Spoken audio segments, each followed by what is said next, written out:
दोस्तों कुछ साल पहले Defence research and development organisation के द्वारा ये जानकारी दिया गया था कि भारत आने वाले सालों में अपने मिसाइलों के आवश्यकताओं को अपने बलबूते पे पूरा करेगा। मतलब भारत मिसाइलों के मामले में आत्मनिर्भर हो जाएगा और भारत को किसी अन्य देश से और मिसाइल खरीदने का आवश्यकता नहीं पड़ेगा। और उस दरमियान defence research and development organisation के इस तरीके के बयान को लेकर कई सारे देशों की तरफ से ये सोचा गया था कि भारत की तरफ से तो इसे ऐसे ही कहा जा रहा है, भारत जैसे देश अपने खुद के मिसाइलों के आवश्यकता अपने बलबूते पे पूरा नहीं कर सकता है और आने वाले 4-5 सालों के अंदर तो ये पॉसिबल ही नहीं है। पर दोस्तों शायद 4-5 साल भी नहीं लगा होगा और भारत इन सभी देशों को करारा जवाब देते हुए अपने मिसाइलों के आवश्यकताओं को खाली पूरा नहीं कर रहा है बल्कि एक तरीके से विदेशों से मिसाइलों के खरीदारी को लगभग बंद कर दिया है। और दोस्तों ऐसे देशों के मीडिया हाउसेस की तरफ से जहाँ पे कुछ साल पहले भारत के इस बयान को लेके मजाक उड़ाया जा रहा था, अब वही देश के मीडिया मिसाइलों के इस डेवलपमेंट को देख के एक तरीके से परेशान है। परेशान इसलिए है क्योंकि खाली भारत के द्वारा बनाया हुआ मिसाइल इंडियन आर्म फोर्सेस में शामिल नहीं हो रहा है बल्कि ये मिसाइल तो भारत के आसमान और समुद्र को 100% सुरक्षित भी बना रहा है। दोस्तों मैं ये इसलिए कह रहा हूँ क्योंकि हाल ही में जो ब्रह्मोस और आकाश जैसे मिसाइलों को खरीदने को लेकर ऑर्डर दिया गया है उसके बाद इसका चर्चा वेस्टर्न मीडिया में काफी गुना बढ़ गया है। वेस्टर्न मीडिया में लगातार एक के बाद एक आर्टिकल के द्वारा इस डील को लेकर चर्चा किया जा रहा है और ये बताया जा रहा है कि भारत के ये जो मिसाइल है ये भारत के जमीनी सुरक्षा के साथ साथ आसमानी सुरक्षा को भी अब पक्का कर रहा है। साथ में समुद्र के अंदर भी अब इन मिसाइलों के कारण कोई भी दुश्मन के जहाज भारत के समुद्री सीमा के नजदीक तक आ नहीं सकेगा। दोस्तों हाल ही में डिफेंस मिनिस्ट्री की तरफ से 2 रेजिमेंट के अपग्रेडेड आकाश मिसाइलों को खरीदने को लेके एक ऑर्डर दिया गया है। दोस्तों ये अपग्रेडेड आकाश मिसाइल में एक अपग्रेडेड सीकर का इस्तेमाल किया गया है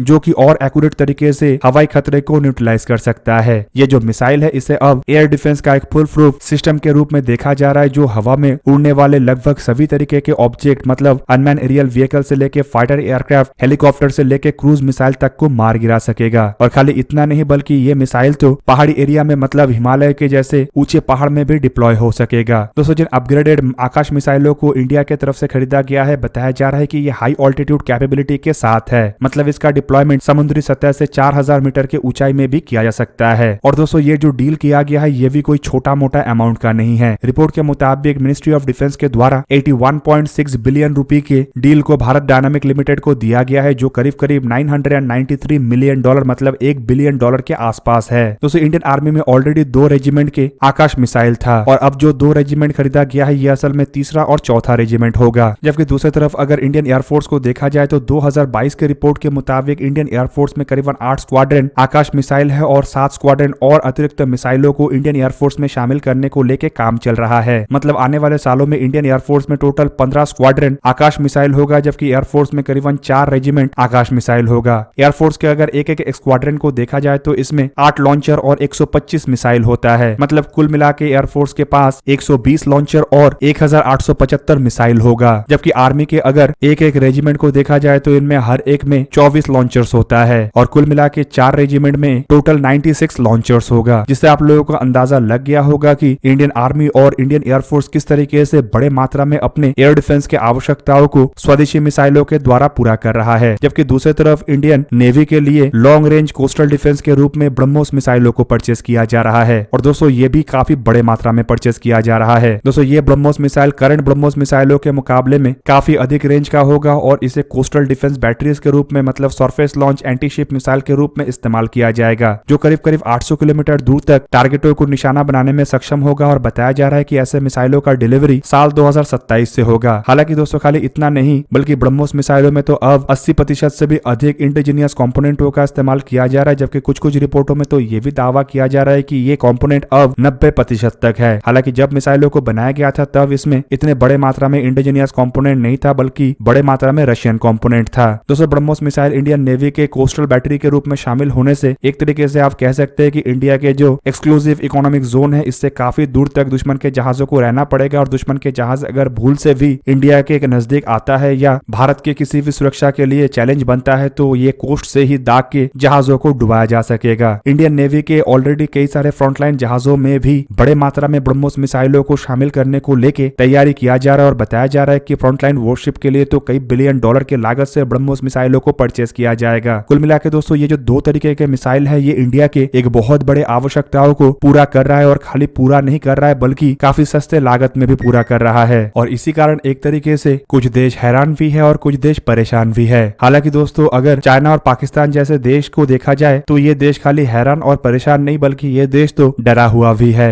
तो दोस्तों आप लोगों को क्या लगता है कि भारत कितने सालों में 100% मिसाइलों के आवश्यकताओं को अपने खुद के बलबूते पे पूरा कर सकेगा? कमेंट करके अवश्य बताइए। दोस्तों आज का वीडियो यहीं पे ही करते हैं समाप्त। किसी और एक दिन किसी और एक वीडियो में मिलेंगे, तब तक के लिए जय हिंद, वंदे मातरम।